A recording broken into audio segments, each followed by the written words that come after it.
Welcome to Man Does Tech, where I solve the problems you didn't even know you had. You begin by verifying Windows 10 updates. This ensures driver compatibility and avoids wasted effort. Once done, unplug all USB devices so you isolate the controller behavior. You then open Device Manager, expand Universal Serial Bus Controllers, and note devices with warning icons.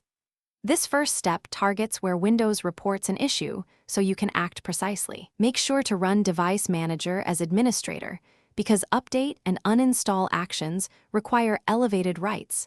That prevents permission roadblocks later. You now update and reinstall drivers to fix corrupted or generic USB controllers.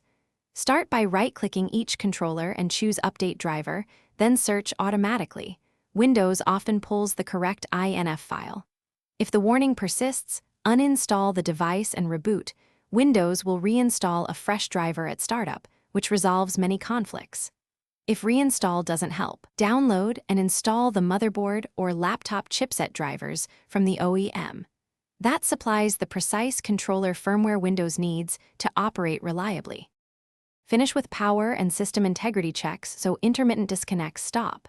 You should open each USB root hub properties, go to Power Management, and uncheck Allow Computer to turn off this device to save power. This prevents sleep-related drops. Next, run sfc/scano and dism restore health to repair corrupted system files that break USB services. If problems persist, test the device on another PC or use a powered USB hub to rule out hardware faults. That single tip often reveals whether Windows or the hardware is at fault. Thanks for watching. If you found this helpful, don't forget to like and subscribe.